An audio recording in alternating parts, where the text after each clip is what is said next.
नमस्कार साथियों, एक बार फिर से आप सभी का VA24 के इस क्लास में स्वागत है। आज हम यूपी पीसीएस से संबंधित यहाँ पर जो है आईएएस मेकर के द्वारा जो तैयार की गई टेस्ट है यूपी पीसीएस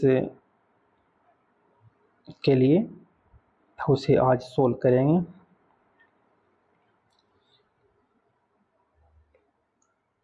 क्वेश्चन दिया हुआ है 1773 का रेगुलेटिंग एक्ट के संदर्भ में कथन दिए गए हैं।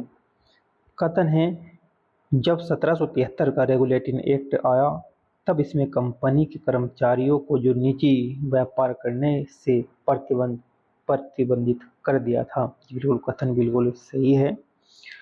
दूसरा कथन दिया हुआ है, इस अधिनियम के द्वारा नियंत्रण परिषद की स्थापना की गई। तो नियंत्रण परिषद की स्थापना इस एक्ट में नहीं की गई, इसलिए ऑप्शन नंबर इसका ए है। अब इसकी व्याख्या को देखते हैं। इस अधिनियम के माध्यम से ब्रिटिश सरकार के द्वारा ईस्ट इंडिया कंपनी के कार्यों को नियमित और नियंत्रित करने की दिशा में एक प्रथम प्रयास किया गया। बंगाल के गवर्नर को बंगाल का गवर्नर जनरल बना दिया गया।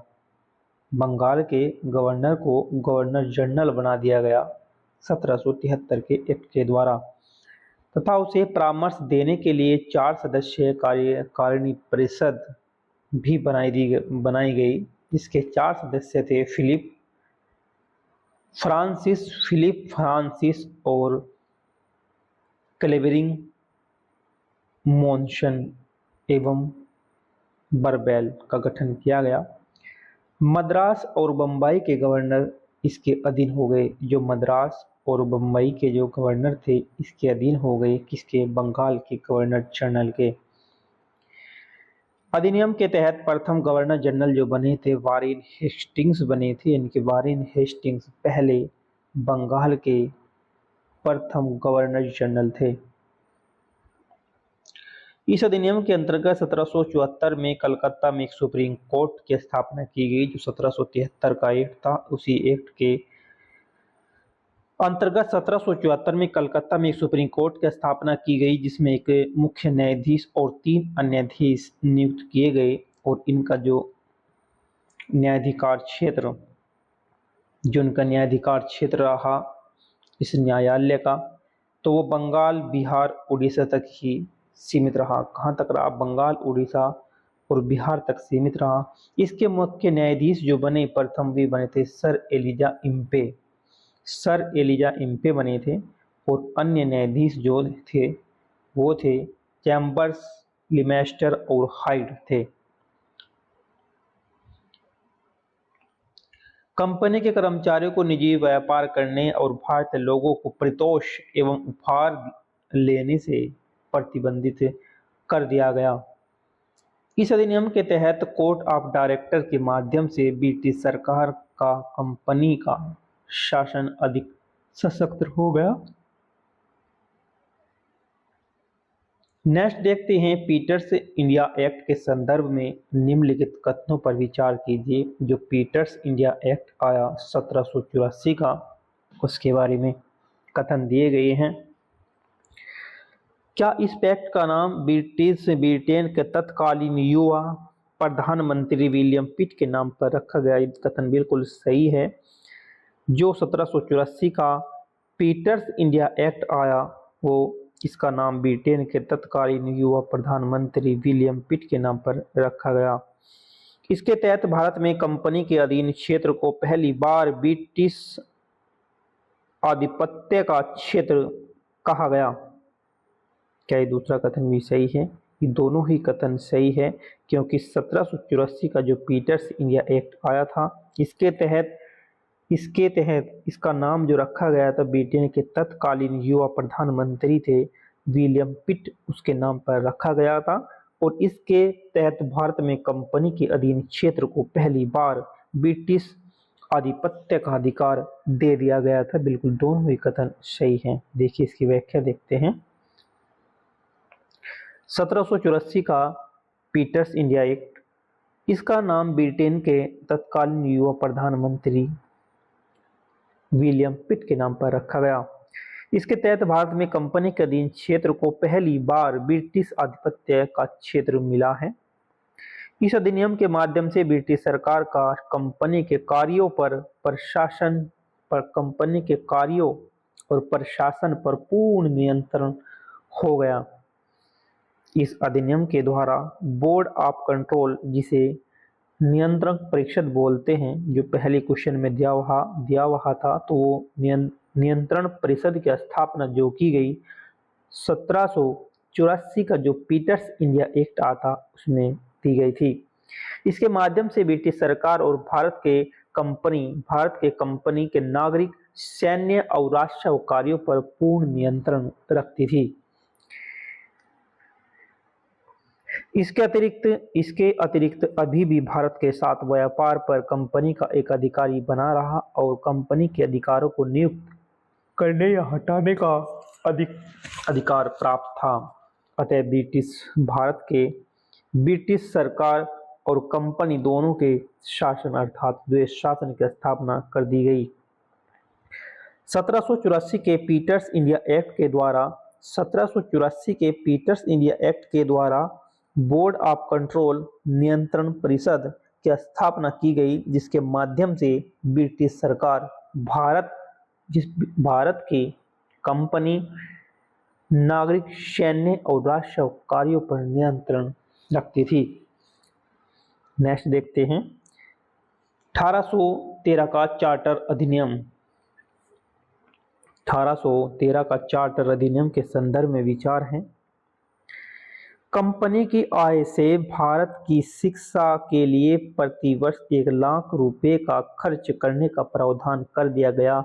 कब कर दिया गया? जो 1813 का चार्टर एक्ट अधिनियम आया। चार्टर एक्ट अधिनियम जो आया 1813 का, उसमें जो है कंपनी की जो आय से, कंपनी को जो आय प्राप्त होती थी उससे भारत की शिक्षा के लिए प्रतिवर्ष 1 लाख रुपए खर्च करने का प्रावधान किया गया। इसके तहत सर्वप्रथम सिविल सेवकों के चयन हेतु खुली प्रतियोगिता का आयोजन प्रारंभ करने का प्रावधान किया गया। तो इसमें ऑप्शन नंबर ए है कि जो 1813 का चार्टर अधिनियम आया था, इसमें कंपनी की आय से भारत की शिक्षा के लिए प्रतिवर्ष 1 लाख रुपए खर्च करने का अधिकार इसमें दे दिया गया था।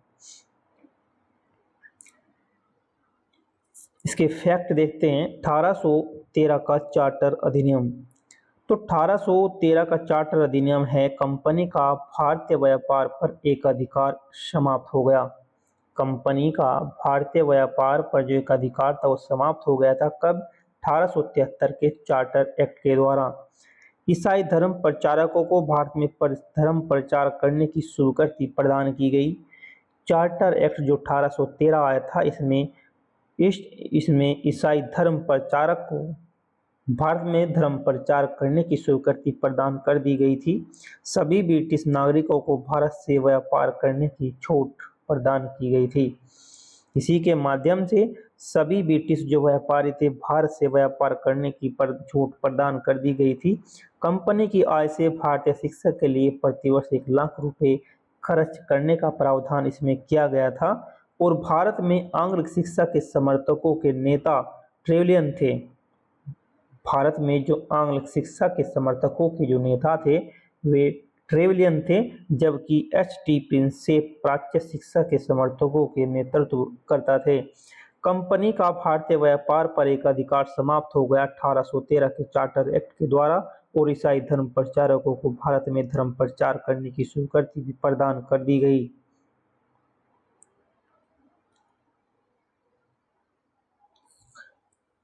और सभी ब्रिटिश व्यापारियों को भारत से व्यापार करने की छूट प्रदान कर दी गई।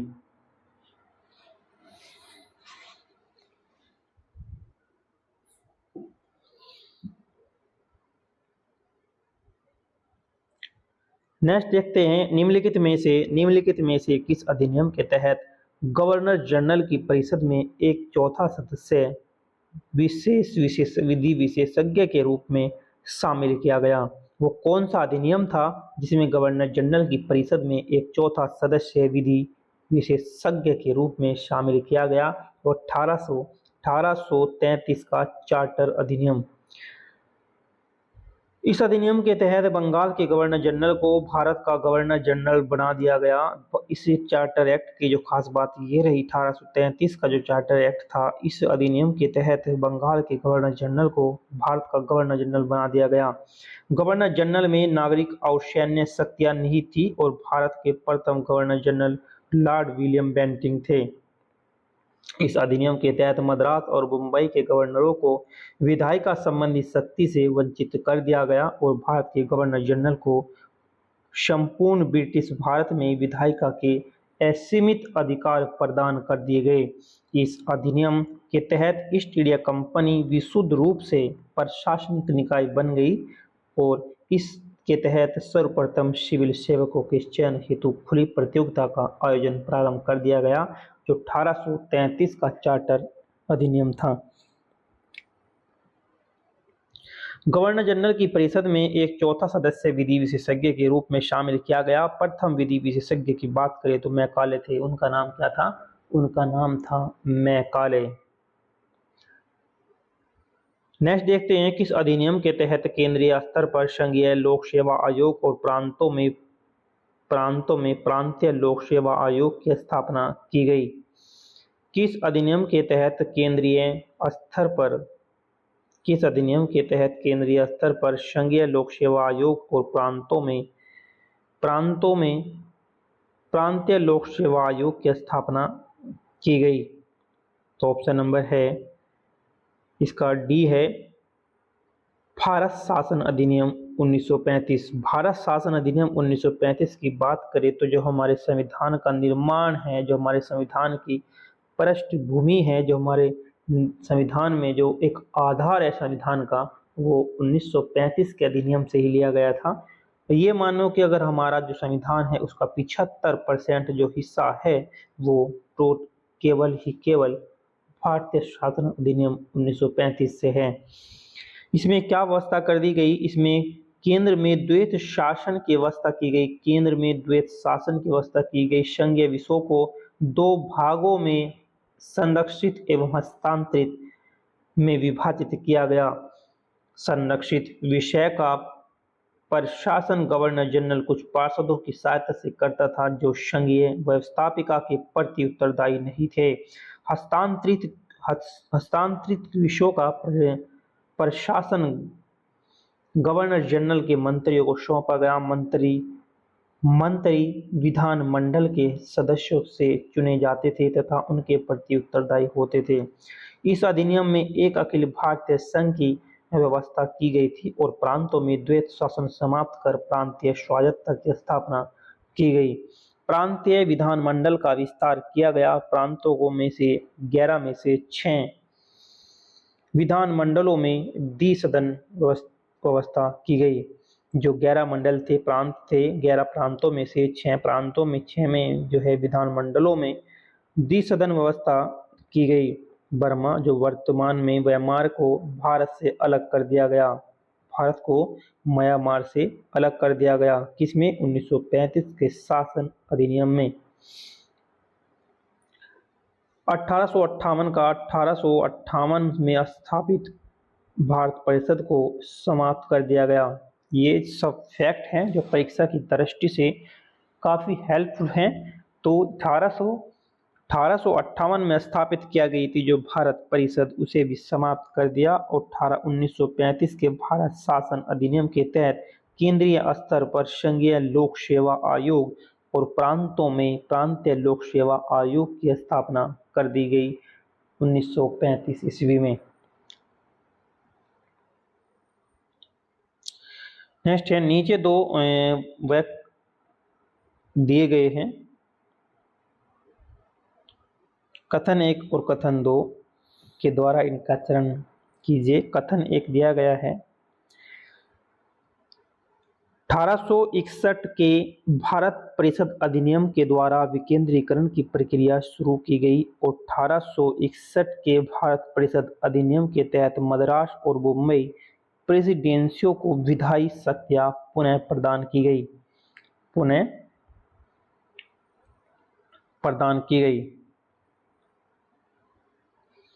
1861 का भारत परिषद अधिनियम, तो इसमें कथन ए और बी दोनों ही सही हैं। कौन सा इसमें सही है? कथन जो दिए गए हैं ए और आर दोनों ही सही हैं। ए का सही स्पष्टीकरण आर है। दोबारा से एक बार पढ़ लेते हैं कि 1861 के भारत परिषद अधिनियम के द्वारा विकेंद्रीकरण की प्रक्रिया शुरू की गई और 1861 के भारत परिषद अधिनियम के तहत मद्रास मुंबई प्रेसिडेंसियों को विधायी शक्तियां पुनः प्रदान की गई। 1861 का भारत परिषद अधिनियम के तहत वायसराय की विधान परिषद की संख्या में वृद्धि की गई। इसके तहत जो है वायसराय की विधान परिषद की संख्या में वृद्धि की गई। अब इस परिषद में न्यूनतम 6 और अधिकतम 12 सदस्य शामिल हो सकते थे।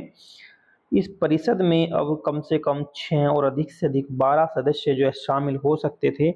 उनमें से कम से कम आधे सदस्यों को गैर सरकारी होना आवश्यक था।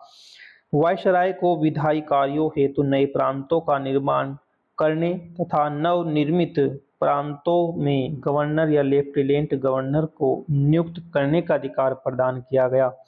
वायसराय को परिषद की संस्तुति के बिना ही अध्यादेश जारी करने का अधिकार प्रदान किया गया। जो वायसराय थे, वायसराय को परिषद की संस्तुति के बिना ही अध्यादेश जारी करने का अधिकार प्रदान कर दिया गया।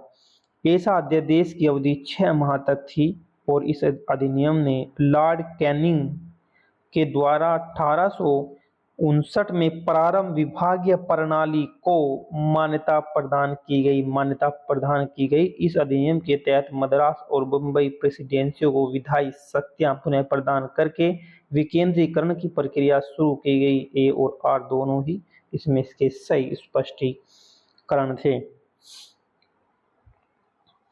भारतीय परिषद अधिनियम 1892 के संदर्भ में निम्नलिखित कथनों पर विचार कीजिए।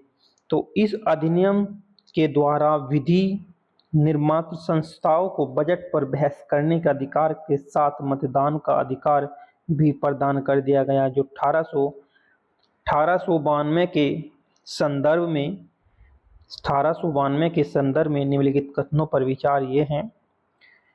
जो एक अधिनियम आया था 1892 का, इस अधिनियम के तहत इस अधिनियम के द्वारा विधि निर्माण संस्थाओं को बजट पर बहस करने का और मतदान का अधिकार प्राप्त कर दिया गया।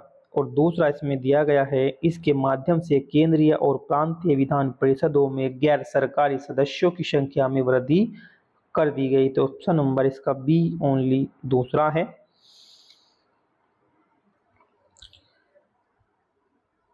1892 का जो भारतीय परिषद अधिनियम था, विधि निर्माण संस्थाओं को प्रश्न पूछने तथा बजट पर बहस करने का अधिकार प्राप्त कर दिया गया था, यद्यपि मतदान का अधिकार इसे नहीं था।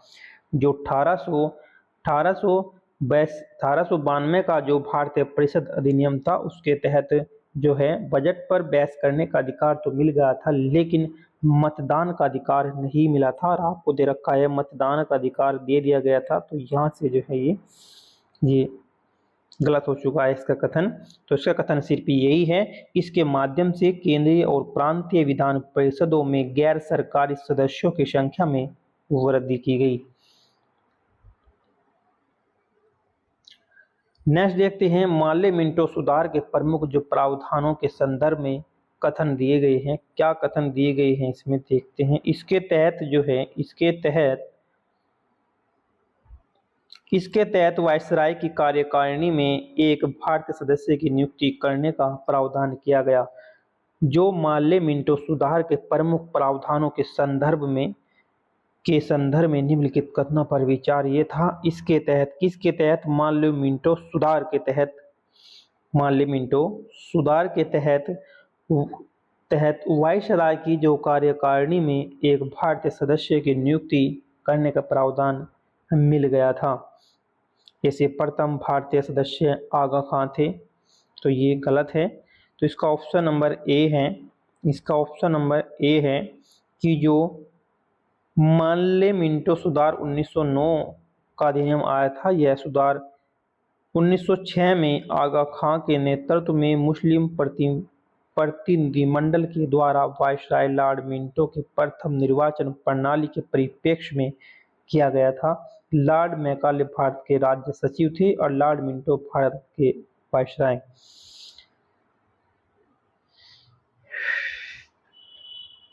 केंद्रीय और प्रांतीय परिषदों के सदस्यों की संख्या में वृद्धि कर दी गई थी और मुस्लिम समुदाय हेतु पहली बार पृथक निर्वाचन व्यवस्था की व्यवस्था की गई थी। वायसराय की कार्यकारिणी में एक भारतीय सदस्य की नियुक्ति करने का प्रावधान किया गया और ऐसे प्रथम भारतीय सदस्य जिन्हें सत्येंद्र सिंह थे। इस अधिनियम के माध्यम से विधान परिषद में विचार विमर्श के विषयों में वृद्धि की गई और लोकहित के विषय पर संकल्प प्रस्तावित करना तय किया गया।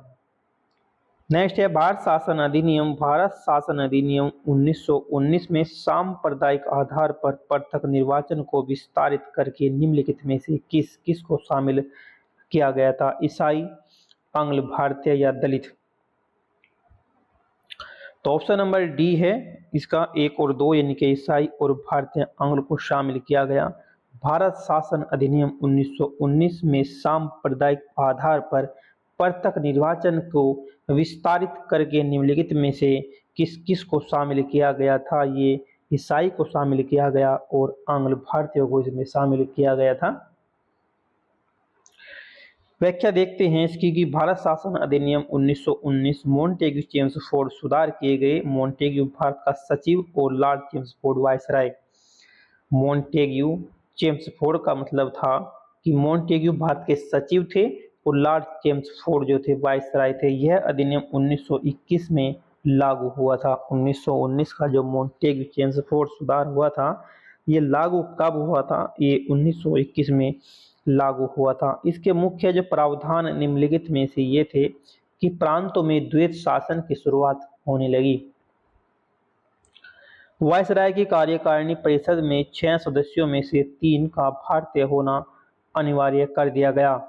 लंदन में भारत के उच्चायुक्त के कार्यालय का सृजन किया गया। इसके अधिनियम के अंतर्गत एक वैधानिक आयोग का गठन किया गया। इस आयोग का कार्य 10 वर्ष जांच के पश्चात अपनी रिपोर्ट सौंपना था और प्रथम बार राज्य विधान सभाओं को अपना बजट बनाने के लिए अधिकृत किया गया।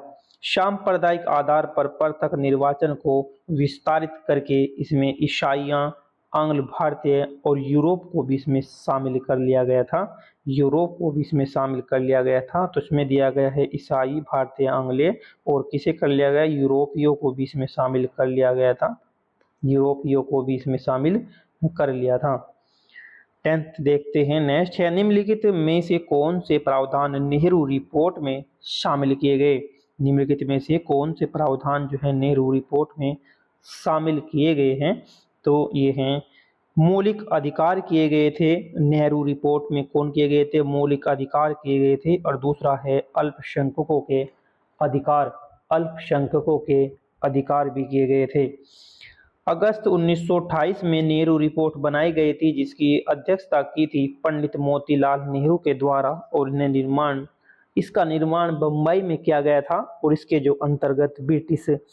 अंतर्गत ब्रिटिश भारत का पहला लिखित संविधान बनाया गया था, जिसमें मौलिक अधिकार हैं हमारे, वे अमेरिका के संविधान से लिए गए हमारे संविधान में। ये किस आर्टिकल से संबंधित हैं, ये मौलिक अधिकार 12 से 35 तक जो आर्टिकल है उनमें वर्णित किए गए हैं। इसमें अल्पसंख्यकों के अधिकारों तथा अखिल भारतीय संघ एवं डोमिनियन स्टेट के प्रावधान इसमें किए गए थे। जो नेहरू रिपोर्ट थी इसमें मौलिक अधिकारों का जिक्र किया गया और अल्पसंख्यकों के अधिकारों का और अखिल भारतीय संघ एवं डोमिनियन स्टेट के प्रावधान किए गए। इसमें सबसे जो प्रबलतम विरोध मुस्लिम लीग और रियासतों के राजाओं के द्वारा किया गया। इस रिपोर्ट का जो विरोध किया गया मुस्लिम लीग के द्वारा किया गया। जो रियासतें थी हमारे भारत के अंदर लगभग उस वक्त 562 देशी रियासतें थी जिन्होंने इसका विरोध किया।